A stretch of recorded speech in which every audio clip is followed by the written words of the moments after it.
Tech Talk Taco Tuesday is coming to you live from Pahrump, Nevada. We're at the Dirt Bike Test headquarters, our compound here that now includes a flat track, as you can see. Hey, Logan, I know this is kind of inappropriate to ask a 14-year-old boy, but what are you wearing? Shirt? No, on your feet. Boots. Yeah, you didn't even get a chance to take your boots off, did you? No. So, yeah, that's how we do it here. We ride and then we roll right into the podcasting studio, where it's actually video right now. And you're so unfortunate to have to look at us while we're doing the show. But I'm going to pass this down over to George right past Logan because he's not allowed to have any of this. You need a water, Logan? Are you dehydrated? Here's water. Here's this. Yeah, George, you got your own glass? You can put some in mine. So this is the show where we eat tacos. We talk about dirt bikes and dirt bike related problems. You, the viewer, if you're watching live, you get to ask us questions. We can answer about 9 out of 10 without referring to a reference manual. I am sitting here with my co-hosts tonight, Logan the talker and George. It's spelled Jorge. And he is the one that's generally in. That's a big pour. This isn't beer. This is tequila, my friend. I'm well aware of that. Yeah. I told some guys at Romero's. They said, "What's on the show tonight?"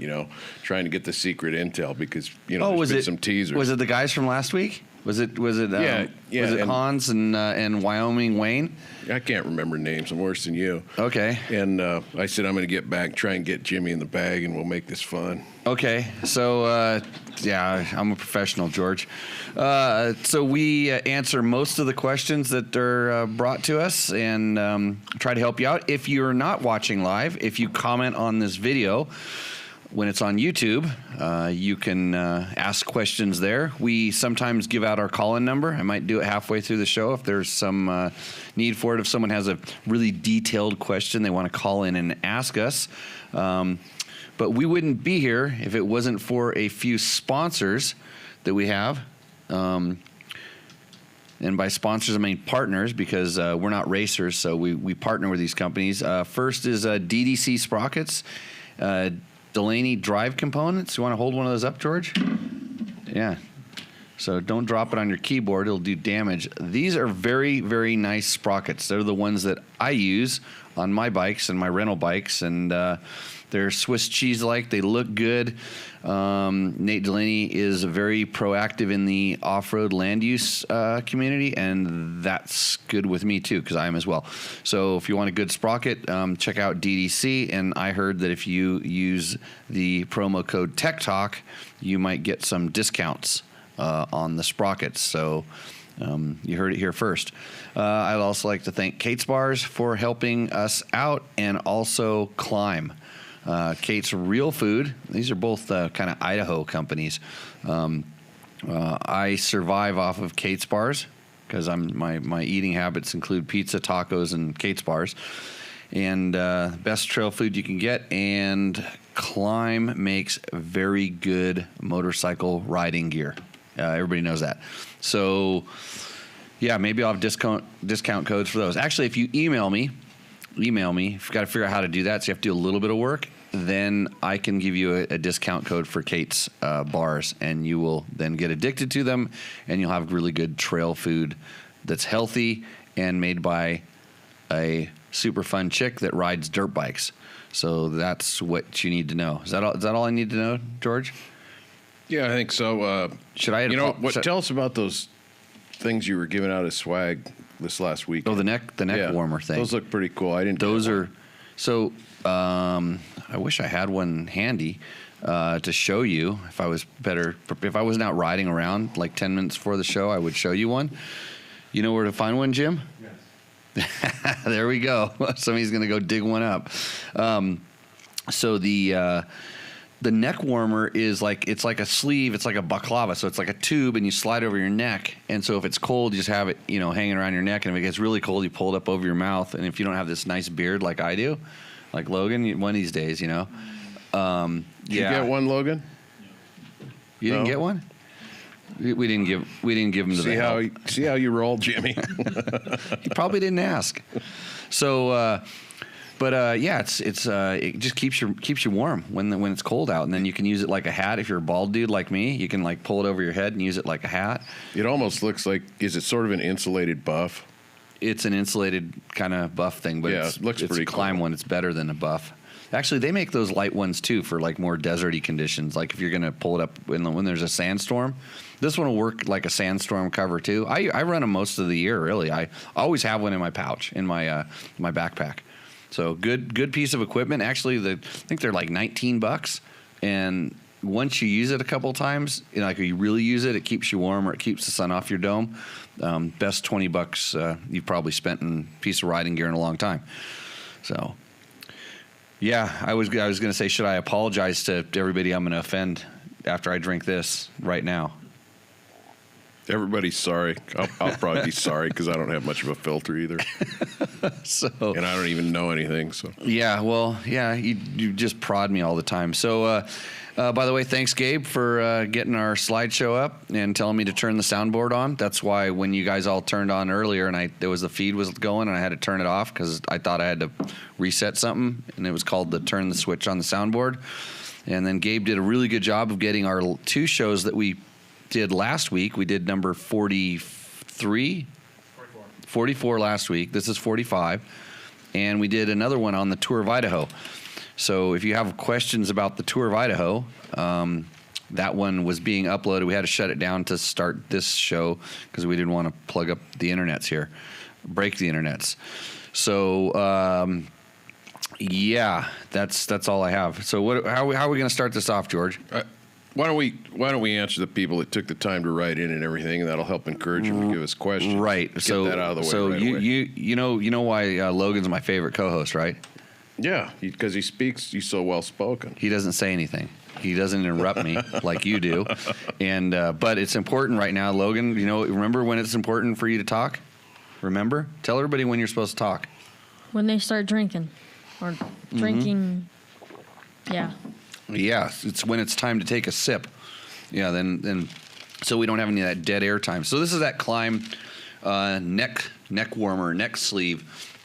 That it's the Climb neck warmer. It's right here. I'm holding it up. It's a nice tube, and actually this one is special because it has our logo from this riding school that I do. It's probably not a very good riding school because I teach it, but yeah, Climb was nice enough. They support me at the riding school quite a bit because I go through a lot of gear there, and these are our kind of giveaways that we have for those. So yeah, comes in. That's one's in a bag. It's in a nice little bag. So thanks, Jim, for bringing that over here. I should probably see if somebody wants to win one. I should probably start a contest without actually having a contest, right? But that would require me actually doing work instead of riding, and that's like me sending T-shirts out. I need a janitor here. Well, actually, I should be the janitor, and Logan, you should do all the important stuff like sending out shirts, and then when people win contests, you can send the stuff. Gabe used to do it, but he's like way above that pay grade now, right? Actually, I'll tell you what. The only reason Gabe's sitting here right now is because I owe him money. I've got all the tip money. I haven't given it to him yet from this weekend. Haven't wrote him his check. Nothing. I got to write you a check too, by the way. Okay. Yeah. Let's start with the first question. Vet Rider. Vet Rider said, counterbalance versus non-counterbalance 2-strokes. Your thoughts, please. I like counterbalance. Less vibration and smoother power delivery, and it adds some flywheel type effect that doesn't act like a really heavy flywheel. Even on 125s, I ran heavier flywheels, but there was a point where on bigger 2-strokes, you actually felt the flywheel. The 125 I didn't because I kept that thing singing.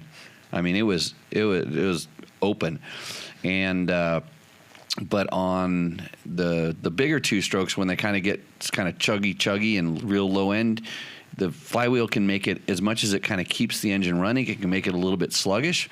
But I've done things like weighted.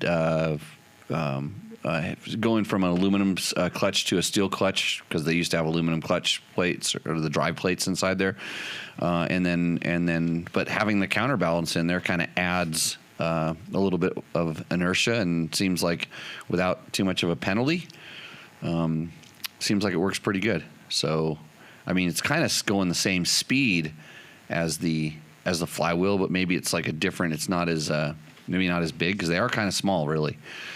But yeah, I think once you ride a counterbalanced two-stroke, you won't want to ride one without it, I think.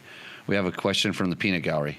The counterbalancing also helps the life of the crank. The case counterbalance helps the life of the crank. and the case bores where the crank goes through. Okay. It takes part of that. Yeah, maybe. I mean, it could. I mean, generally, like on automotive engines, stuff that's designed a long time, is multi-cylinder, and they're trying to fire them in ways that doesn't produce that single cylinder kind of thing. But yeah, four strokes are mostly counterbalanced, almost all of them. Yeah. So. I know in some of the race motors, on some of the race motors, they used to take them out or lighten them quite a bit just for throttle response and things like that. But then they were also being rebuilt, to make it work. So okay, what does Eric and Katie Garrett ask? Can Fastco flex bars make a noticeable difference in arm fatigue? Just acquired an 08 KTM 300 XC. Non-counterbalance, by the way. And trying to decide if the bars are worth $350 to me. Well, it depends on what $350 means to you. So everything has a price. But reduce fatigue, arm fatigue. So I have bad wrists. I basically had career-ending wrist injuries. And the flex bars are, when I'm riding, off-road or motocross, if I want to ride tomorrow, I need to run the flex handlebars, or my wrists will hurt enough to where I won't go riding tomorrow. So for me, yes, and that's when you start amortizing it over time, $350 over the fact that the very first pair of flex handlebars that I ever got at an intro back in, you got to ask Cole. Actually, we did a tech talk with Cole quite a few at Fast Company not too long ago, and he reminded me about how long those bars have been on my bike. So I've never been a set. And I have them on a lot of bikes, and I've done a lot of tip overs and crashes with them. So they're good, strong handlebars, and so how you can set them up a lot of different ways. So I would think, they can definitely, for me, they definitely make a difference in fatigue. And you've got a lot of those in your rentals, right? I have them. Most of the rental bikes have them on as well. And what would it take to try one on a rental bike? You're trying to get me to tell people to come to my class? No, I'll say it. Come to his class and try it out, and maybe some of your fatigue, something then you'll work on. Then you'll get one of those neck warmers with a little diamond logo on it. It's actually pretty cool. Maybe. Yeah. Okay. Next question, Logan. What does Tom Duncan want to know? Any more news on the 450L rally after Ricky's win?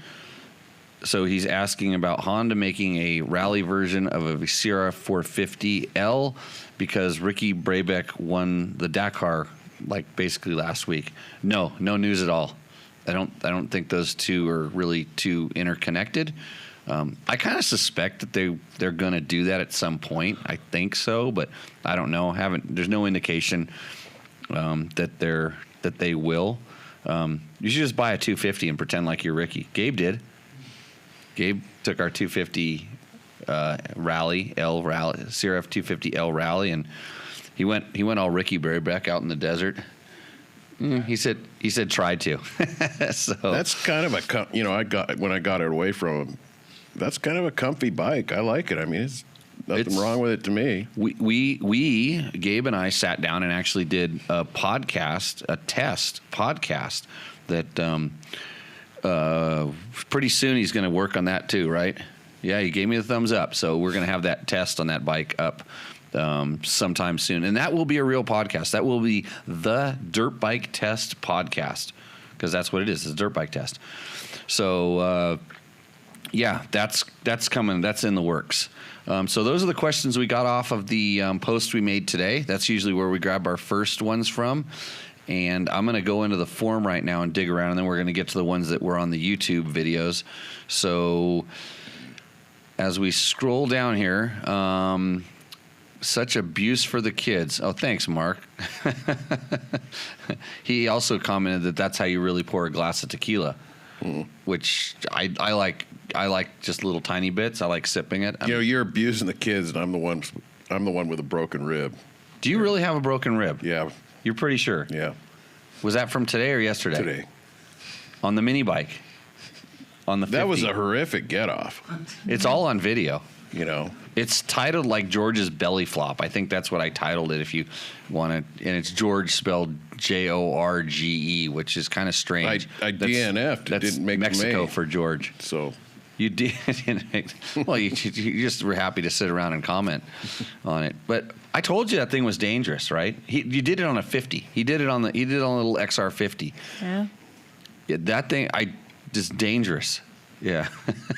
And you were trying to pass me when it happened, right? No, I was way behind you. I was way, way behind you. I was trying to stay away, but it was kind of funny.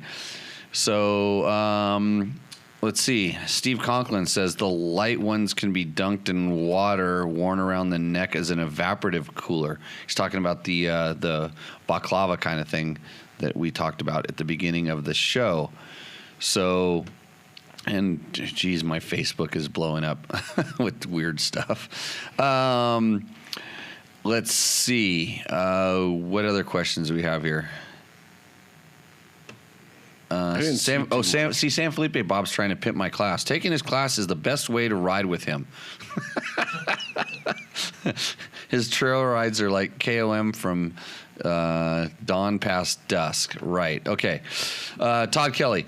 Hey, Jimmy, how far out do you adjust your axle blocks? Do some bikes benefit from the blocks being far back versus up close? Does it affect the geometry as much as raising or lowering the forks in the triple tree? It's kind of it's different because, where the bike's pivoting and how the swing arm works. Where do I run them? If the bike is just a normal bike, let's just say any bike that I've had in the last 5 years that I've tested, I have not felt the need to run them very far forward or very far back. That's not to say that the manufacturers didn't suggest, hey, I think we should run this, far back. Or in one case, I know on one of our test bikes, they even went to the effort to add an extra link to the chain so they could run the wheels back farther. So it can and does make a difference. It's kind of the same thing in reality as moving the forks up and down in the clamps, but it acts different on the rear shock. I mean, so like I said, I'm not if I want to change the handling character, and that's one option. Generally, the forks are so easy to slide up and down. That's the first go-to. I would use that as my first step. If I wanted it to have more weight on the front wheel, or wanted more stability, I would move up in the forks. But if I couldn't get what I wanted that way, or then there's always the option to move it around. But a lot of times that comes with having to change the gearing, or getting a new chain, a new longer chain, or breaking a link out of the chain and making it shorter. But I could see if you were doing more tight technical stuff, you might want it to be, farther forward. In other words, kind of shortening the wheelbase. And if you're doing more desert stuff, maybe you'd want it back. That would be the kind of classic things. But I don't think it's as picky as, in the old days, there were definitely bikes that you would do that kind of stuff on. So, Todd, hopefully that answers your question. But it does. I think that the forks are probably, you feel it twice as much. I mean, I'm just for the amount of movement. When you move the forks like 3 millimeters, 5 millimeters in the clamps, you will feel that, and it would take probably 5 to 10 in the rear axle before you're going to notice it all that much. So, yeah. How many chain teeth or sprocket teeth is flipping over that thing on the KTM? On the KTMs, it's 2. KTMs and Huskies, it's 2 to the back. It's 2 on the rear. Yep. So everybody wants me to explain donkey bone. Yeah, because I was on some of my posts. I talked about it. Like when Ricky, if you want to follow a funny story, follow Ricky Brabeck's Instagram stories. I don't really follow too much, but I would just kind of keeping tabs on him. And like on the Dakar, they were hilarious. And he was always filming. Like generally it was, waking up in the morning, waking up his motorhome buddy Nacho.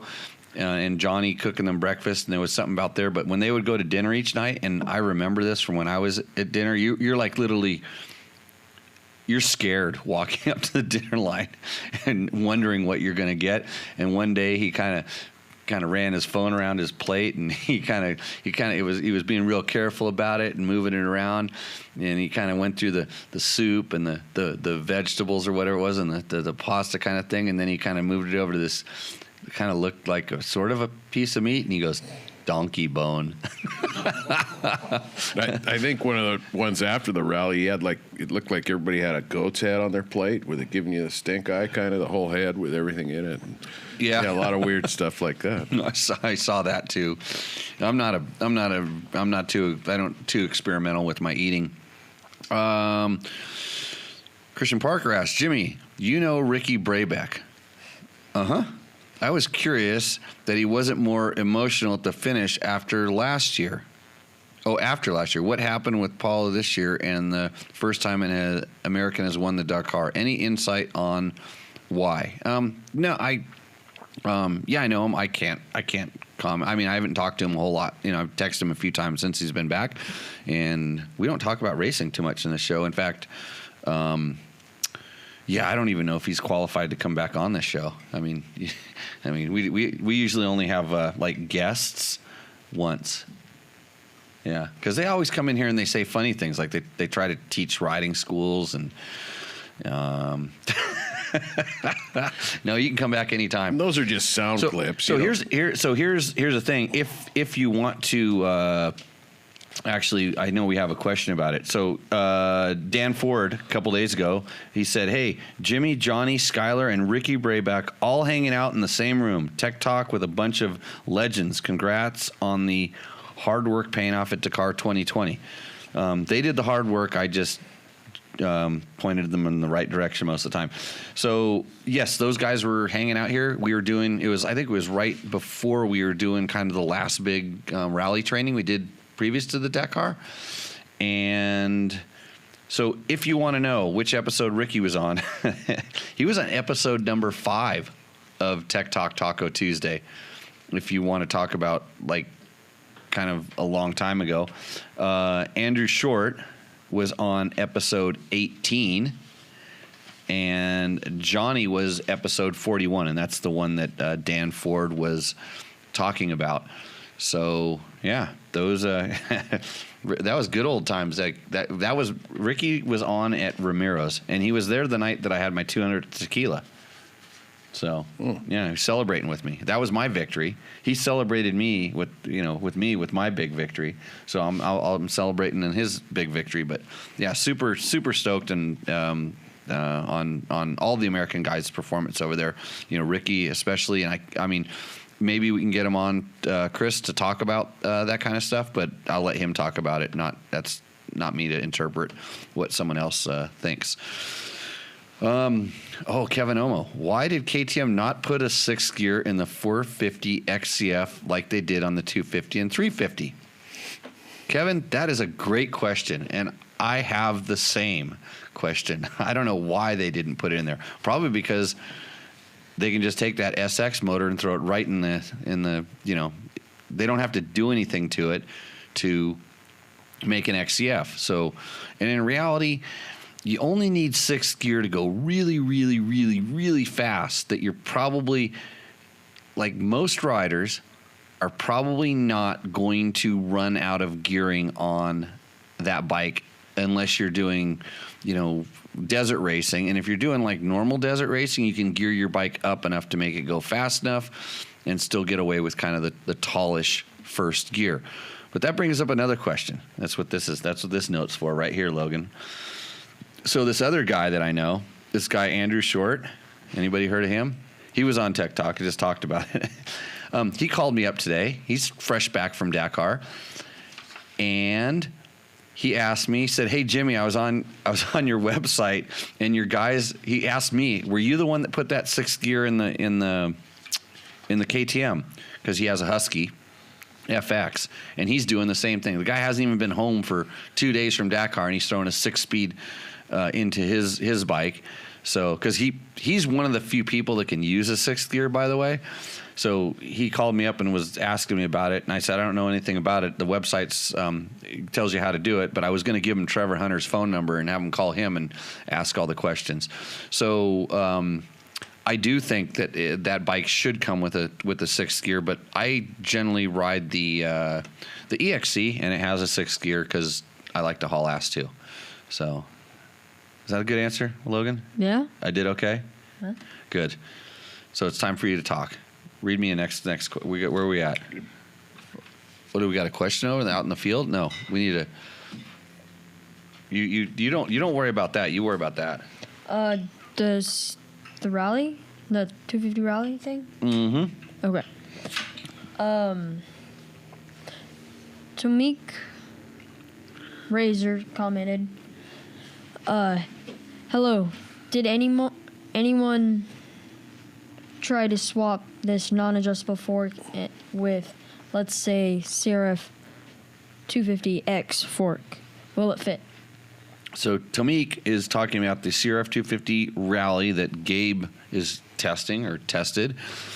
No, we didn't try that. I'm sure somebody tried to do something like that. I don't know why you would, because you would have to update the shock as well to match it, and I think that would be a tall order. So the answer is no. We didn't. His question is, will it fit? I don't know. I don't know why you'd want to do it, but you'd probably have to swap the clamp over, and then the clamp would have to be spaced properly, and that fork is going to outperform that chassis quite a bit. It's going to have to be either shortened, or you're going to have to lengthen the rear, kind of a long reach. What does Meter X ask us? Is this street legal? Yes, it's street legal. We answer all the questions here. And Tim Grouchot asks, awesome review. Thanks, mate. where do you think Tim's from? Australia. Not New Zealand. What? No. Australia, yeah? Yeah. Not Canada? Oh, so that's good. That was a good catch, Logan. That's good. One other question. Vernie Ogden asks, and he's talking about the JD Jetting Tuner video we have. It says, great video and info. It has helped my 19 KTM 300 XCW, and it's a work in progress. I'm still having issues with the startup when I chop the throttle. Based on your description, it sounds like it is the red and blue accelerator pump setting. So I actually replied back to him on that video, and in my opinion, when it's startup, that's the green light. That's the very first setting, and in combination with, because it's kind of like your pilot jet, in combination with the green blue, which is the idle setting on that tuner. So not necessarily the one we call the accelerator pump setting, which is red blue, but the chopping the throttle. And I'm not sure what the issue on chopping the throttle is. Does it run on, or does it kind of detonate? Who knows what it does? But you didn't explain. But the cool thing about that is make big changes in a single thing. Just if you're at 3, go up to 6 and try it, and then go down to 0 and try it and see if you notice a difference, but just one at a time, and see if it fixes that individual thing. It's so easy to do. You can be riding along, and I mount them on my crossbar pad, and I push mode, however many times to whichever button, and I ding, ding, ding. And as long as you go back to 0 throttle, makes the change and it works, and you can test that stuff so easy. So my take is it's probably going to be either the green or the blue green that's going to fix the startup, and then chopping the throttle. I don't know which it would be, because it depends on what RPM you're chopping the throttle at that is making a difference. So, Vernie, hopefully that's that's probably answers your question. What's I the think colors for the idle circuit? the colors for the idle circuit is blue green. When it's blue and green flashing at the same time. Okay, back to the forum. Rich Barrows asks, could FMF Mega Bomb headers give the CRF 250 RX more torque low end? I would say they could. My experience with the Mega Bomb, specifically the Mega Bomb, the Power Bomb does the same thing, is it does something to the throttle response. But I don't, knowing FMF, they wouldn't sell it unless it boosted the power. They're really all about power. So if they don't see a power increase, they don't sell it. But I really like Mega Bombs, what it does to the initial throttle response. And if you're getting a full system, don't be the guy that yanks the damn insert right out of it. Or if it comes with an insert, try it with the insert in and the insert out. Try it both ways, because you might be surprised on how it affects that that throttle response. So, okay, Steve. I'm answering questions here on the internet. Is that okay? Oh yeah, you're supposed to talk you're starting to act like Logan. No, you told me to shut up. I interrupt you. I did. Your inside voice came out once again. Who would have thought that? You're allowed. That rib must be hurting. You know what I'll say is Patty Blaze, who I think is pretty close to Ricky, right? Yeah. Yeah, she said. Well, so Ricky's not an emotional guy. It kind of holds that stuff in. And what I want to say is those are just sound clips. I mean, who knows what he really said? It's just fake news. It's fake news, right? Yeah. Did you get it off the internet? Kind of like this show. Yeah, like this flat track thing. That was documented live. There was no filter there. Yeah, that was pretty funny, even though I'm paying for it now. Logan, did I smoke you today? Yeah. What'd you learn today, Logan, riding? What did I tell you? Go deep in the turn and then hit the brakes. You need to go to the Danny Walker American Super Camp. That's a good school. Yeah, we had a blast there, and I was really impressed with Mr. Lewis, how he took it in. I learned something. I didn't know what was going to happen. I mean, you guys are way above my league and everything, and I didn't know what was going to happen when egos started butting heads. And I was impressed. It said a lot to me. That actually was a good student. Yeah, I mean, at one point you said, I thought I rode a bike pretty good to the class, because everybody has expectations. He is teaching such a high level skill. I mean, flat tracking, there is so much to everybody. It's just flat. I mean, you're just sliding. I mean, there is so much to it, but he's actually teaching you how to do it like the pros. And he's teaching a very, very advanced skill. And I'm scared to teach people advanced skills because, generally bad things happen unless you have the basics covered. And even me, I was there just breaking bad or doing stuff that wasn't natural and kind of breaking what my habits were telling me. But I've learned a lot about just, I can feel how the bike's working and in that environment and doing different things. And I had a blast. I thought it was really fun to go try something new, I mean, his instructors were really good. They all pointed every time. It was kind of funny because every time I was struggling with something and I could tell, they would tell me exactly they would tell me exactly what I was trying to fix, and they would tell me exactly how to fix it. They identified exactly what I was feeling and said, "You should do this." And I'm like, "I'm trying. I'm really trying."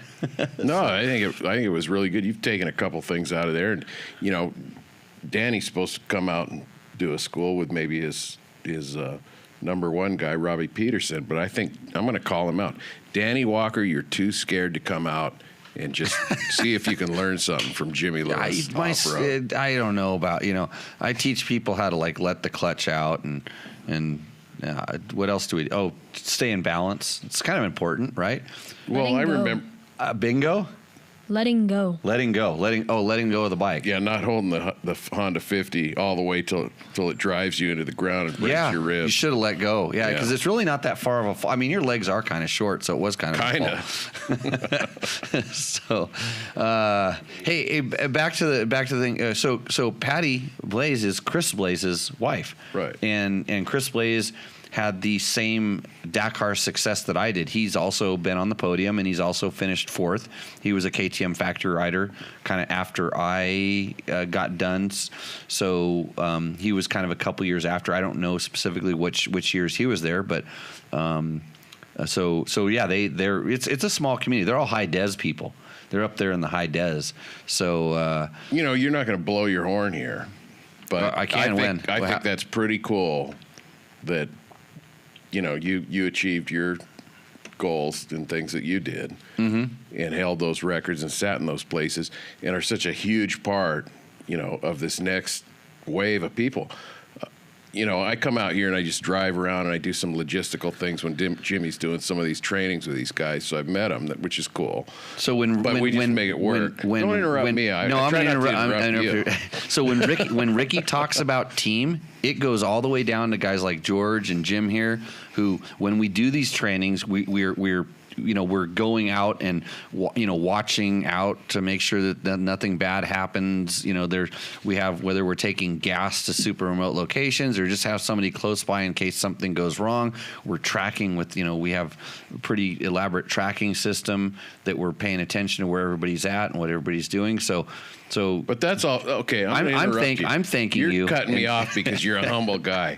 So I'm sitting there with my wife Carrie, and we're watching the Dakar like we have for a number of years, and I didn't know who Jimmy Lewis was a long time ago. But anyway, what's wrong with you? So, but we're watching it, and I'm going, yeah, I've met that American, that American, that American, that American. All these guys have trained with Jimmy, and that is pretty cool that you can be part of that. You could be sitting here just getting drunk and being an old guy like me and breaking ribs out here silently, or that's a popular pastime in Pahrump. Putting America up there at the top, and that's a big deal. And I reached out to Donald, so that hopefully he recognized Casey Curry in the side by side. Jimmy train. Just tell us who you trained for navigation in this rally. So just list them out. The guys that came to the class were Ricky, Andrew Short. Not class, but I mean they came and took my basic rally training class because I require that, because it's like I'm teaching you a new language and I want to make sure we're all speaking the same language. But it was so Ricky, Andrew Short, Skylar Howes came out, Kyle McCoy, who also finished, Garrett Pucher, who unfortunately had a crash and did not finish but was running really well. So Casey Curry, all the nav guys, and Sean Bierman. We're all the navigators. Berryman came out. Sean, literally, the day before he got on the plane to leave to go to Saudi Arabia, was out here working with me on stuff. And that at that point, I was telling him, I go, Sean, you're going to be practicing for the first half of the rally. This is, and they came out a few times earlier in the year, but it just schedules and time permits. And then Austin Jones and Kellen Welch. And Kellen is another former KTM factory rider who spent a lot of time over in Dakar. Kellen might be the most experienced Dakar person, because he was in Robbie Gordon's truck for almost all the years. The year that Johnny Campbell wasn't in there. So it's funny because before I went, originally started American participation in Dakar was Chuck Stearns, who was a Southern California desert racer who got the opportunity to go over, and he rode a Sonoda Yamaha. And I didn't know a whole lot about Chuck. I learned more after he had passed away from some of my friends that are checkers. And then Malcolm Smith actually went over, but he I believe he did it more as a journalist in a kind of a support car. And then Danny Laporte. And Danny Laporte was my teammate in 1997 when I got to go back my second time. But I always joke with Danny that Danny did it as a French guy. Laporte. Danny is the same year as Brad Lackey won his first World Motocross Championship. Danny won a 250cc World Motocross Championship as an American. He was an American guy. And then then as things progressed and stuff, he was doing off-road racing and doing all kinds of stuff. Danny is one of the most talented motorcycle racers, most diverse motorcycle racers I've ever met. But I always joke with him because he got second in Paris to Cape Town one year. And so he is up until Ricky, was the highest placing American that did it with a French passport. Because he couldn't have done it as an American because they went through countries that Americans were technically not allowed to be in. And I know a little bit about that too because I got flown into Libya to avoid terrorism one year. So interesting. So Well, where I we started don't with we don't that, you should we have don't a sip of tequila over there because your glass is clearly not going down like mine. because you want me to quit talking. Yeah, I'm going to take this thing over and run it. Okay, How read many the, people like that? Give me some likes here. Oh, Should Jorge take this over? Actually, You know? if you liked it, send dollar bills. Don't those little Talk about thumbs. sponsorships a little here. It's work. It's a work in progress.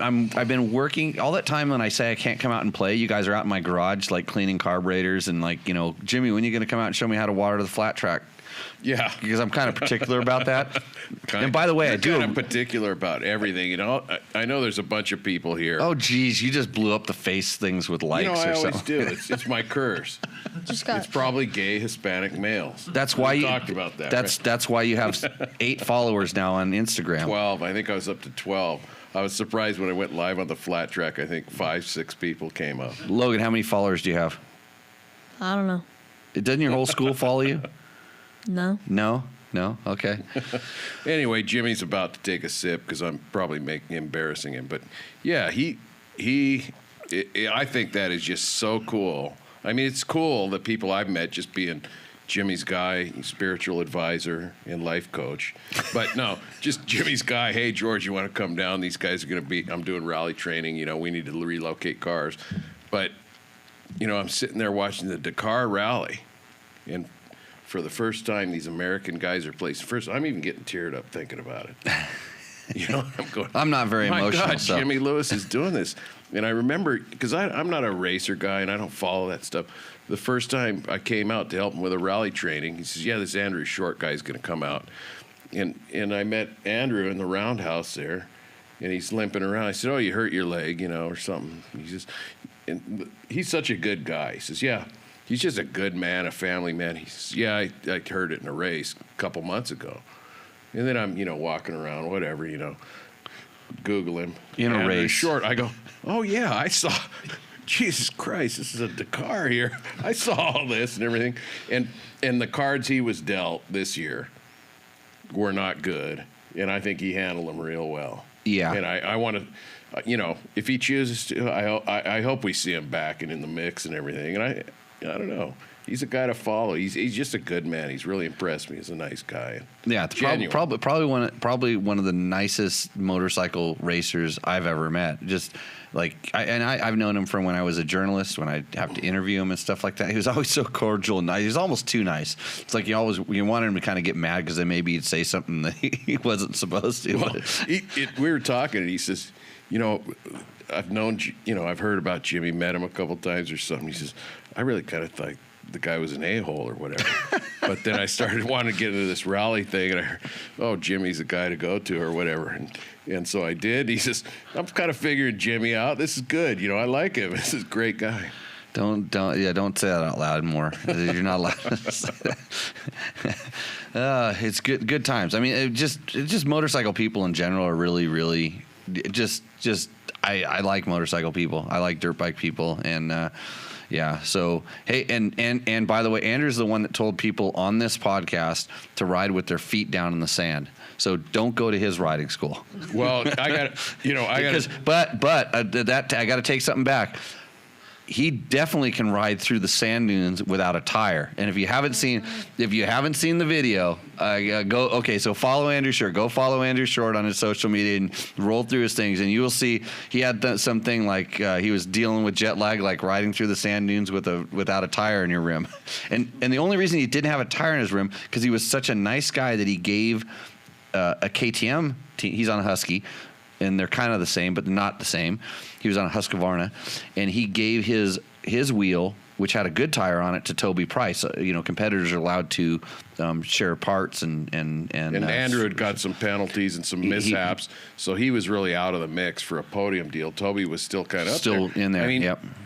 Whether it's a team decision, that's just the kind of guy he is. And he gives the guy his wheel, and I see this video, and he's going up this thing. And who is this goon riding off the back of this motorcycle?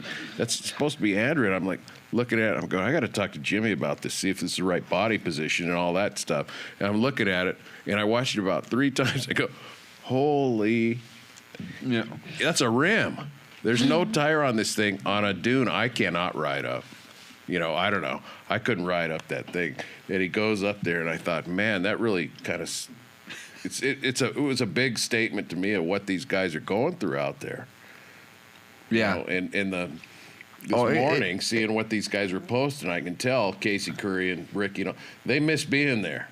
You know what I mean? They really miss being there. After, as happy as they are to be I will tell you from having done that, you get so focused on what you're doing, and when you get kind of injected back into normal life, whatever your normal life is, it's painful.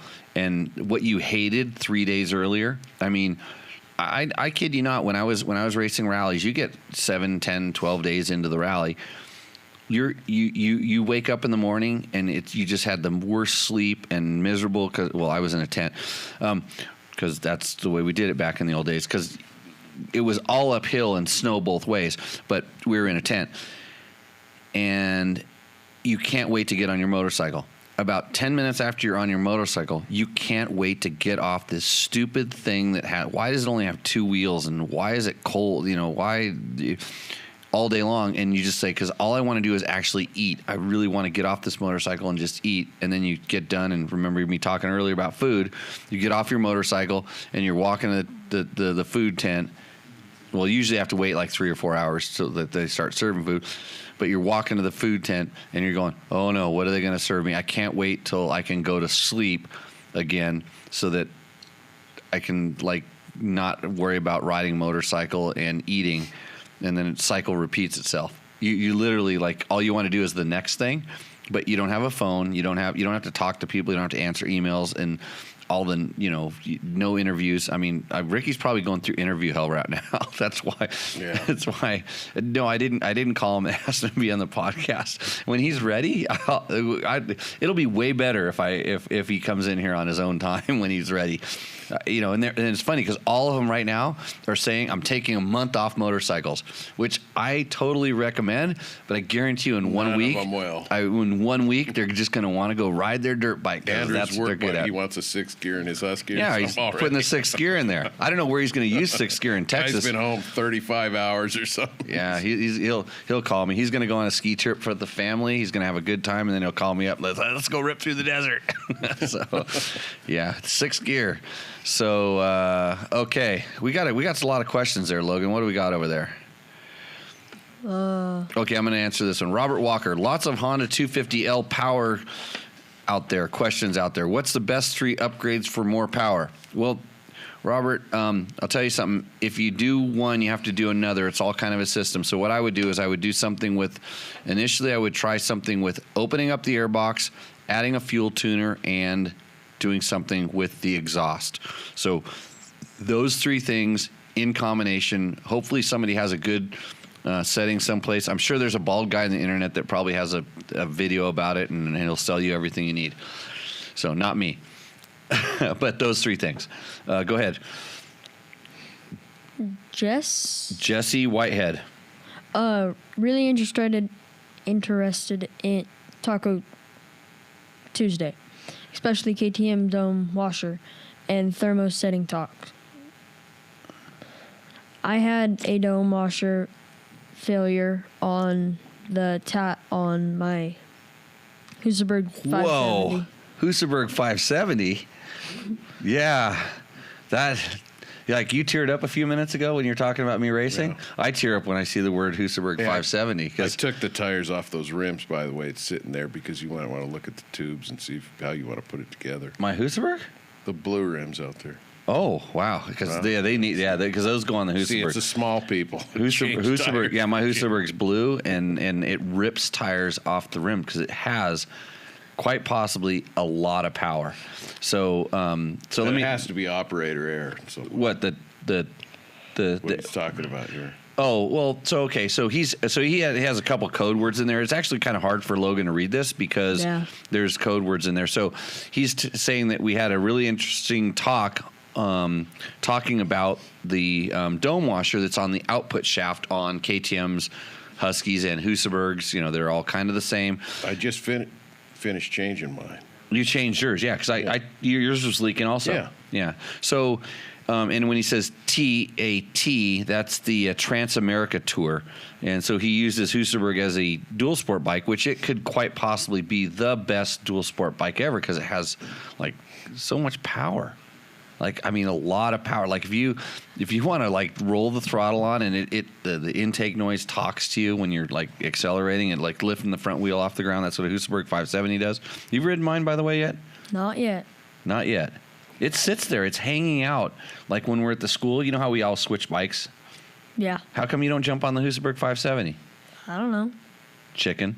I've only ridden a little bit. It's kind of like Gabe coming out to the flat track. He doesn't steal it because you're too busy wheeling it. Oh, because I'm wheeling it. That's right. Gabe rides it. So you should ride that Husaberg 570 on the flat track, and then all the dirt we spend the time prepping, it'll be in the neighbor's yard. Yeah. So, okay, let's get back to the question. Let's see. Didn't break the case. Okay, failure. Dome washer failure that didn't break the case. It was probably torqued with an actual torque wrench, he says, with red Loctite. The Dirt Tricks washer, which is a high-quality washer. During my daily check, I would check its tightness. That's where I screwed up. By manually checking it, I disrupted the Loctite and lessens its effectiveness. That's my theory at least. My countershaft also had excessive wear, so I'm sure that played into it. It's paint marker witness marks from here on out. Oh, so he agreed with us on putting the paint on the bolt, on the washer, and onto the sprocket. It's really not a problem. Those. I mean, that's a really tough place on the. I see you over there, Bob. I see. Hi, Bob. Mojave Bob is waving at me, and I'm going to get back to the question. But if he keeps waving me like that, I'm going to turn the camera around on him, and we will watch him run around here like a rat. Like, you wish the rats would run away like Bob does when you point a camera. So back to the thing. Those sprockets, I mean, you think about how many thousands and thousands of bikes have this setup and stuff on them, and it's a good thing. It's just you got to be careful when you assemble them, and they do use Loctite on them. And like he said, there could be some failure points on it, and George is going to tell me what happened to his. Well, I was going to say, you know, I saw that, I think, even before the bike was out here. You kind of, the symptom of the inner seal is the starring. You know, you see the oil from the washer going out. Working its way out. Yeah, and I saw that. But, I'm learning from you. I just, I don't care. That's not even oil to worry about. It has to drip on the, I mean, really, if your bike's leaking oil and it's making, there's oil seeping down out of a valve guide or out of the valve cover, or maybe a little bit out of the base gasket or someplace in the center case, out of the ignition wires. I've seen oil get pumped out of, the wires that come out of the ignition. Huh? Or out of the... Yeah, like we're the charging wires. Yeah, charging wires. Yeah, put 100,000 miles on a dirt bike, and I promise you, what ignition wires you'd pump oil through. So. Yeah. Well, there's pressure in there, and the wires come out of the out of where the stator is. So it's the wires that go to the stator. That happens, but unless it's dripping on the ground, I'm not really too concerned with it. I mean, if you want to know how much oil it takes, just take your bottle of oil and spill some on the ground. Right. And the spot on the ground from your little spill out of the bottle, like 3 or 4 drops, is going to be huge. Well, I learned that at work. So with the police department, you look at blood on the ground or whatever. Oh, no. Here we go. You see a pretty good blood stain. That's nothing, Let's not talk about blood and all that stuff. But this show, no, anyway, no racing, no blood. You were talking injuries. about the washer and the nut and everything. I think that nut has a cutout in it. It's not really squishes the washer down, but it bottoms, the nut bottoms against the sprocket. It does. It has a It's step. got a little release Yeah. reveal there. Yeah, we went into this in pretty heavy detail on the other show. So if this is really fascinating you right now, more than like watching me and Logan and George here, you can go back to Tech Talk Taco Tuesday number 44, and no, or is it the Tour of Idaho one? Which one was it? 44 Tour of Idaho. Anyways, Idaho. you just got to listen to all of them, and pretty soon they'll all be up on the YouTube. They'll be podcasts. So, yeah, is this the next one? MP says, was excited until I saw the co-host. see, this is putting the pressure on you guys. No, this is an old one. No, this is on the website. This was just off the last show, so we're not going to name anybody, Taco Mike. But so everybody comes here to see me, and then they look and see you guys, and then they decide whether they're going to hang around. But we're at 41 right now, live viewers. So you guys are doing. It's a little weak. You're doing okay. It's a little weak. So Victor promised us he was going to blow our numbers up today somehow. you got to get Victor out. People have to. We got to meet have Victor. the right to know. Victor's got to come here, get his gear. And, I was going to guest host. I was going to send it to him, but he went to Mexico for a little while. So He's back. He's back. So I got the gear. It's right there, laying on the floor. It's ready to be shipped. But I keep waiting for the helmet test, and there's a helmet question in here. Okay. Somewhere. So we're going to keep going down the line. What's the next one? John Mullen. Okay. Can you start uploading these to podcasts again? I listen to them while commuting. Gabe's probably failing at something here, huh? Well, I'd like to blame Gabe, but Let's just do it anyway. okay. So they would be, if Gabe were more proactive, he would have the whole podcast thing figured out. But in reality, Gabe is working to the level he's being paid. And that's a problem, because I've told Gabe since day one that look, when DBT makes money, you're going to make money. Mm-hmm. So right now, Gabe is almost paying me, because he drives over here in his car. I mean, I'd give him a motorcycle, but he likes driving his car. Motorcycles come with free gas most of the time from here. Sometimes it's on the bottom. Yeah, sometimes they're empty, but most of the time they're full. But now he drives his car over here. So Gabe is paying to work for you right now, all you people. Yeah. But pretty soon we're going to have sponsors that actually float enough money so that Gabe can put them up on the podcast world. We're going to do it we'll have a fancy song at the beginning. Didn't we talk about the song the one time? Yeah. We had a discussion about that. That's about 12 episodes ago. That's a bad idea, but I think we should do it anyways. Yeah, especially since this tequila's Just starting like to the kick in. clothespins. Oh, that's about the. That's an inside joke. Yeah, how about a shout out for Gabe? Yeah, I mean, Gabe's you were trying to mention behind the scenes people. Uh-huh. Gabe is a behind the scenes guy, and start clicking them buttons and liking Gabe. Yeah. Good for Gabe. He Hey, deserves Gabe, what's your social media channels? You got any?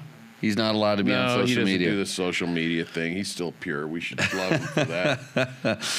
Okay, what's the next one? What's that one? What's Ivica KX450 say? Take off the headphones. It's so stupid, but good show, guys. But Howard Stern does that stuff, right? Okay, I put the headphones on because I want to look stupid. No, believe it or not. But you do it well. I know. Why are you watching? That's what I want to Yeah. know. Like, what are you doing watching? This, oh boy, this is going downhill quick. So no, the headphones. Good if that's all you got to say. Take off the headphones. Really? That's the 'cause only you thing look we're stupid. screwing. That's the only I look thing we're. stupid. You should. You know what? Follow Jimmy and all those, and look at me going down on that 50.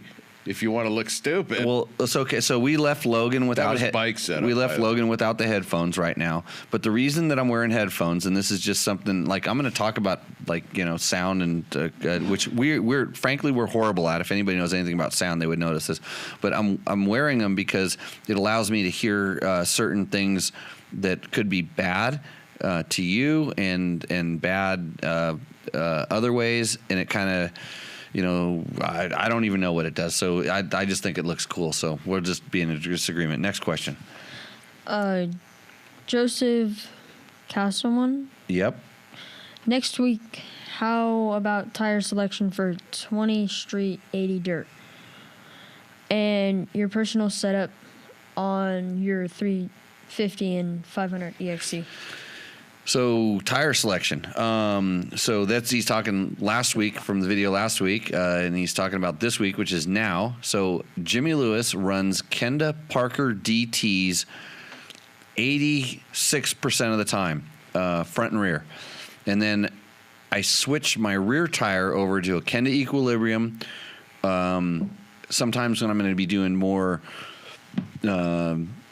technical trail riding, when I want to get traction without spinning and I'm not going to be like kind of racing, I'm going to be more really putt-putt trail riding, I run the Equilibrium. And then every once in a while I will run a Kenda Ibex. If you notice I said Kenda 3 or 4 times, that's because Kenda helps me out with my riding schools. They support my riding schools. And so I really, they are really good tires, and I would probably buy those tires if I were having to pay for tires. But, George, since I smoke people all the time on the flat track, Kenda gives me tires. Yeah. Is that... Yeah, that's your flat track. It's my flat track policy. You saw the roost coming off my tire. And speaking of that, and they know I have a Husaberg 570, which just eats tires. I mean, their tires last way longer than any other tire on my Husaberg 570 while it throws roost. You can ask Big John about this. He's been a co-host on the show too. And he just has to, he hates riding behind me because he's just constantly ducking because my Parker DT is just throwing via the Husaberg, throwing so much roost. It's like somebody's shoveling dirt on him. And you're silent. That's perfect. Well, the tire thing, I've kind of changed gears on all that because I've chosen, in those Kendas, you got to look at the soft rubber, hard rubber thing. People go, I want this brand tire because they last so long. I'm in adventure bike riding. I want to do that. And I'm just like, screw it. I'm going to buy a good soft rubber tire that's going to give me traction when I want it because I don't want to fall down on my butt and break a rib. And you put cheap tires. It was bike setup. That's why I crashed that 50. I was just sending it in there. Pull it up. I'm gonna go back. You were on some really good tires, but I'll get back to that later. But I'm gonna pull one from my buddy Jim. You get cheap or whatever. You say, I want these tires to last forever, so I'm gonna get these cement cinder blocks, that are zip tied to my thing, and they're gonna last, 12,000 miles or whatever. And when they don't have traction when you need it, you're going to feel really good about having that extra money on the tires you didn't change in your pocket. When you're laying there on the side of the road, you're going to go, yeah, that $100 I saved over this amount of time. So I've kind of changed it. Just change your tires and keep the soft stuff if you want traction. If you don't, and you want distance, be my guest.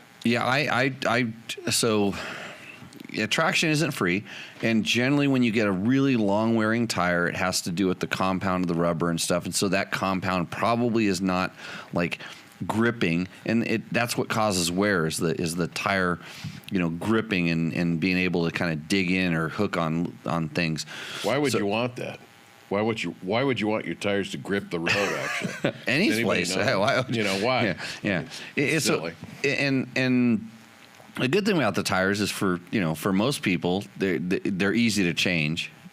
Well, I have some videos about how to change tires, but anyways, you can change the performance of your bike with a tire change. There's a lot of tires are it's what's connecting you to the ground. So that being said, and I just said like all the Kendas that I run, the Kenda tires. There are other really good tires. Dunlop makes really good tires. Bridgestone makes really good tires. Michelin makes really good tires. Maxxis makes really good tires. They're all just a little bit different. It's like flavors of ice cream. You go to 31 flavors, there's 31 flavors. And we all three walk in there, and we're all going to get something different because that's what we like. And not to say that you should get stuck in a rut. And if you're starting to feel something like, I wish my tire would do something better, hopefully there's a source of information out there. Check dirtbiketest.com because we have a lot of different tire tests up there, and you can learn a little bit about different tires. there's certain tires that have certain characteristics that are better. Some are better at, like, bump compliance and chassis, the way they make the word chassis work. Like, so motocross tires, the two big brands were Dunlop and Bridgestone forever. Dunlop, Bridgestone, at least in the United States. When you go over to Europe, then all of a sudden it's Michelin and Metzler had a voice there. But so it's Dunlop and Bridgestone, and Dunlop makes really good tires. In fact, they win almost every motocross and supercross race, all the amateur racing. They are the tire in that realm. But I always preferred the Bridgestone over the Dunlop, and the reason was, it wasn't that it was. Jimmy Lewis turns at a Bridgestone lean angle. Like when I go into a turn, the way I want a tire to feel, the way it hooks up, so like for me, riding on a Bridgestone was really good. And in fact, I preferred the Michelins over the Bridgestones. the Pirellis. I'm sorry, Pirellis were big over in Europe. Preferred the Pirellis over the Dunlop, and it was just personal taste. And not to say that 80% of the people we had testing with us and stuff disagreed with me when we talked about this. The guys that didn't care what brand it was, they just said this is how it worked.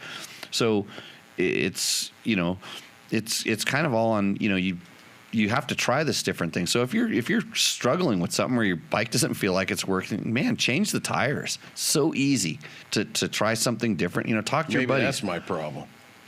Yeah, you listen to me, and you got Kenda's. I got to change tires. You were on 50. You were on Michelin's today, by the way. 50. You had 56 pounds of pressure in that 30, tire. No 35 front and rear. But you know what? If you talk to any of the guys that know anything about mini bike racing, you run mega pressure in the tires, because on a 50, like, if that tire squishes down, you lose speed. You want it to be like a cement wheel at that point. You want it to roll really fast. That's why I told you to get off that thing. I said from the minute. You warned me several times. The minute I saw you riding around that thing, I said, that looks dangerous, right, Jim? I looked petrified. You might as well have just taken your feet off the pegs and rode through the sand. Yeah. I was doing fine on that thing. Yeah. Sending it out, both feet on the pegs, right until it all came apart. Hey. There's a bunch of stuff on here. So Victor, what did he say? What did Victor say? He commented on my thing. That video of George spilling the Menudo on flat track is funny. Hey, Thanks, Victor. Okay, Victor. Victor actually asked on the video. I saw that on the video. He asked, "Hey, how can I get invited out there?" You have to come and be a co-host on Tech Talk. That's what you have to do, because you have some interesting stories. Because man, you ride some pretty cool places down in Mexico, and then he's a CR 500 guy, so we know he has mental issues, and then he's riding an XR 400 and B2V wearing Levi's, so he's okay. He's a regular stinking dude that's into dirt bikes, and that's great. He's a real deal. Yeah, and like his popsicles are off the chart, so you have to bring popsicles, and then we'll dip them in tequila or whatever we do here. Let me interrupt. It's like 8:13. And I got to relieve myself. If you don't get a bunch of likes, I think you should just shut this down. You can leave. Go ahead. People need to start hitting that, because I know how much that means to you. Know, emotionally. That thumbs up. Hey. Yeah. No. You. But go.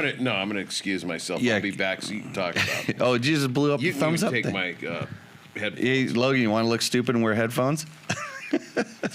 Here's like a seal, right? Yeah. Dolphin. Okay, those things work better like that, I've heard. So, so tires, Joseph, like I said, I run the Kenda Parker DTs. I think they're a great choice, especially out here on the West. But there's lots of choices for tires, dual sport tires. I think you're asking about a DOT tire specifically, and that's the good thing about the Parker. If you want to go on like kind of the one end of the spectrum, there's the Dunlop, the D606, Pirelli. Actually Dunlop just released a new one that was that the guys used at the ISDE. So there's don't put the TKC 80s on, the ones that come stock on the bikes. You just want to make those go away. They're more for street riding, but lots of choices in that market. But that's what I run, and I have not met anybody that actually gave him a fair chance. By the way, run the Parkers in the hard direction only, not the other way. MP says, You're talking me into it. Only decision in whether to keep my 500 EXCF or to sell it. so MP is talking about, he watched my KTM 300 video and said that he wants to buy one. You have to keep both of them. I mean, why wouldn't you have like a 300 and a 500, and next thing you'll have a TTR 125 and be doing flat track in your neighbor's yard? It's the way it works around here. So, onto the CR 450X, and Dan Troutman commented, "Hey, bud," sounds like Ricky. "Hey, bud, I have taken some bikes to George at ESP. Great work in the past, no complaints at all. I'm ready to pull the trigger on the CR 450X. Yay or nay?" Yay.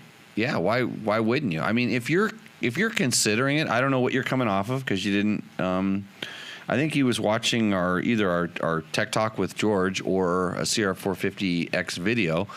If that's the direction you're going, you're not going to be disappointed. And George's small suspension work made that bike really, really good. So I miss that bike, especially, when I'm going fast across the desert. That was a really, really good bike for that. I had a good time. So Joe Doyle asks, what does he ask? You better pull that thing down. Oh, look, it's a question for you, right there. Jimmy and Logan. Yeah, that's your name. You shouldn't mispronounce your name. How do we follow you? Pull that. Does Logan have an Instagram hashtag thing or anything? Yeah, he has. It's like Logie something. We don't use it though. He doesn't use it? Why No. not? What's your race number? 73. Well, now it's 373. Logan 373, right? Yeah. You did well out there racing with these old guys. You podiumed, right? Yeah. Sometimes. Okay, back to the question. Don't let George distract you. What helmets do you both wear? What helmets do you recommend for the best safety? I have a Troy SE4 with MIPS poly shell made in Chino. Chino, not China. Yeah. Would I be better off with a $500 Carbon SE or a Bell Moto 9? Does the material make a difference? He asked you that question, so you have to answer it. I'm not done with my tequila either. I wear a Suomi because my dad got it for me. Well, your primary sponsor's here in the audience, right? Yeah. Yeah. So, and does the material make a difference? I don't know exactly what he means by material. He's talking about the materials in the helmet. So if you had a helmet made out of paper mache and the foam out of your car seat, Then yes. it makes a difference. So yes, materials make a difference, Yeah. right? So what do you think? Would he be better off with a $500 Carbon SE4 or a Bell Moto 9? How fast does he go? Or how much does he land on You know, his head? the proper question is, how are you going to crash? Yeah. That's the proper question. Because if you tell me how you're going to crash, I will give you a more detailed explanation on the type of helmet you should be wearing. In fact, if you're going to crash at like really slow speeds and not hit anything, that's too stiff, you could wear a mountain bike helmet and be better off than if you're wearing a very stiff-shelled, high-dollar motorcycle helmet. So it really depends on what you're doing. So I'm going to go back to I default back to this all the time. The number one most important thing in helmets is, you know what the answer is? I must have said this when you're sitting next to me. This is like a test at school, and if you give me the wrong answer, you're going to get a bad grade. How it fits? Right. Perfect. How the helmet fits, number one, because that's an A+, bro. That is the most important thing about your helmet, how it fits. and it needs to fit snug. Most people wear a helmet that's too loose. Bruce Porter from Arai used to preach this because he used to go to shows, and he custom fit helmets for racers. He custom fit helmets for me a couple times, and he would tell me how important the fit was. And luckily, I fit into a standard Arai helmet absolutely perfect, into a medium helmet. I was a medium. He called it medium round. He said, "Bam, this helmet fits you perfect." And he didn't have to shim anything or do anything. Every once in a while, he would play with the cheek pads, especially on road helmets. I road raced once, and he tuned me into the helmet better that way. But number one, most important thing, fit. Number two, the only other thing that when we did helmet testing, when I was involved in it, was that the lighter the helmet, generally the better it performed in tests as a whole. Like it comes down to F equals MA. The more mass you put into the object that's slamming into something, the more force you have. Your head's a constant. If you can put a lighter helmet on your head, it was generally better. And here's where it gets tricky, because it depends on what standard the helmet meets. The certain standards required heavier helmets, and therefore they performed worse in most of the tests, but better in catastrophic tests. Now, catastrophic tests were that's a super gnarly test, and generally, it depends on how you look at it. Not super survivable, or maybe it's survivable. It's like borderline. So, a lot of information there. But anyways, so lighter is better. And you notice we haven't talked about price, right? We haven't said anything about price. And he brought price up. Should I spend this much money on this helmet? I never saw any correlation with price versus safety, ever, in any helmet test I've ever seen. Now, that's not to say that certain higher priced helmets might have better quality control, have better fit, might last longer, features, not fit because fit's individual, but have better features, things like that. So but if you're adding MIPS, and MIPS cost more, or any of these rotational dispersing elements, and it costs more, I believe that is an advantage. Like if you're going to pay an extra $50 or $100 for a MIPS equipped helmet, do it. And I haven't personally done any tests. I've seen some test results in that. You've augured in a bunch of times though. Oh yeah, the Climb Cryos helmet with the Coroid. Yeah. Torpedoed that sucker. Yeah. I'm still here. and I sent it back to him so they could analyze it. It was brand new when I did it. You mentioned light, and I rode a short while for the police departments and stuff, and all the old guys that did like 20 years, 25 years in there, they all had neck problems and stuff, and so a lot of those they were Sear helmets, Super Sear. I don't know if you're aware of that. They were Kevlar and stuff, and so the lighter the stuff really caught my attention, and I always look for lighter helmets and stuff. So for comfort.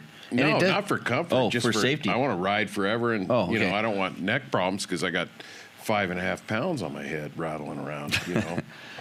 Yeah. So what helmets do I wear? I currently wear a Climb helmet quite a bit. The F5, the F5 Coroid. I wear a lot of VMAR helmets.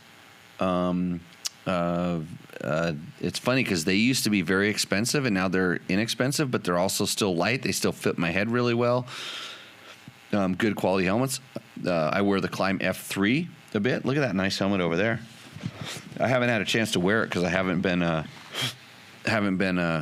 with my camera yet to shoot photos on that thing, and I haven't put my special stickers on it. I show them the guitar. Oh, the guitar. Yeah, look at that. That's a nice helmet. You can look. You actually, if you're listening, when you get home from driving, you can type in Climb F3 helmet, and you'll see the nice carbon helmet that's up in there. Bob had some issues with the carbon layup. He worked in aerospace industry, and he said something about carbon. But I mean, that thing looks good, and I don't think the structural stress of the, who knows, right? Yeah, it's not flying, right? Well, it will when I'm on it. Especially when we're riding a Husaberg 570. Because if this was on my head and I was riding a Husaberg and I twisted the throttle, it would literally come off the ground and start flying. F equals MA. I'm in my head. You Yeah, told F- me other stuff I didn't believe, but I'm kind of a believer in most of what you tell me. Yeah. Christian Parker says he's finished with his first beer and leaving the shop, working late on the 790 that I'm supposed to ride. Adventure race bike, and my brain cells won't take any more of Jimmy. See ya. Well, finally, there's a smart person in this group. so okay. Hey, we're gonna start. How many more questions do we got here? One. One more question. Okay, this is how we're gonna wrap it up. Brad Lou. Thanks for uploading to YouTube. I missed the live show. My bad. Gabe, that's to you. Yeah, thanks Give for Gabe some uploading likes. to YouTube. Give Gabe some likes. Yeah, give Gabe some likes because he's sure There's not. a bunch of stuff coming in. Victor has something. He wanted to know what the open face helmet was you're wearing at King of Motos. We should come back and talk a little bit about racing and stuff. Racing. Cut We it. don't talk about races here. Oh, we can talk about racing. Shut it off and Yeah, so I want to let everybody go home and spend some time with their loved ones and their family. Quit because watching they're us so on the. sucked into this, they're discounting, pushing aside all their family. Yeah, it's okay. Hey, Jay Middleton says Tech Talk Taco Tuesday is totally NMF. What does that mean? That's a super secret thing, but let's just say not my friend. Oh, well, It's Go away. a term of endearment. Trust me. Oh, okay. It's kind of like when I say like I live in Valley of the Dirt People because I love it. Okay, running down here. Let's see, Mark Daniels. When you get support from a tire sponsorship, will you run those tires? However, I know that a given certain races and racers, they would rather put their preferred tire during their Baja race selection because they work for them. Yeah, Mark, I know a lot of people that run different tires than what they're sponsored by and stuff like that, but you're not going to get that out of me. If I ran a different tire, I would probably tell you, and I'm always trying to be really clear about when a company supports or helps me out. Canada does not support this podcast yet, but they should, because I promise you, I can talk good about almost any tire brand. Well, most tire brands. I really can. And because they have good tires that work at certain things. But the Kendas really fit for my schools. They're great things, so good. Tequila Popsicles. Bob, you would drive out here for that, I'm sure. Your wife, that's Katrina. Yeah. How do I say that? You know how to say it. But anyway, yeah. Katrina? So I think Victor, I mispronounced Victor it. would bring 1, 2, 3, 6, 8, 12 popsicles. That Tequila would be a Popsicles. sponsor, Yeah. right? Sponsor an episode. Yeah, he could sponsor a episode. Baja Diaries. That's Mark. He's on. He's the one that did the video. That's a love or hate relationship with the CRF 250L. You should actually watch his Honda or his KTM 690 Husky 601 videos. Those are inspirational. Let's see. Rolling down here. Boy, you talk about helmets and you open up a can of worms. George. Oh, wait. So how No, many who- people want to see Logan dressed as a crash dummy? I'm still waiting for that. A whole episode. We'll just of smash Jimmy it. Lewis helmet. We'll just smash and it. Logan, have your sister paint you in those black and orange, cross hair things. Hey, Hit that button. yeah, hit Get that- some likes. hit the like Hit button. that button. Hey, Logan, whose bike were you riding today on the flat track? My sister's. Yeah, There is you she go. bummed? When's she gonna come out to the flat track? I don't know. Who? Okay, this is how we're gonna end this. Who on the internet wants to see Gabe versus Logan's sister on the flat track? We'll put it on Dirt Bike Test Live.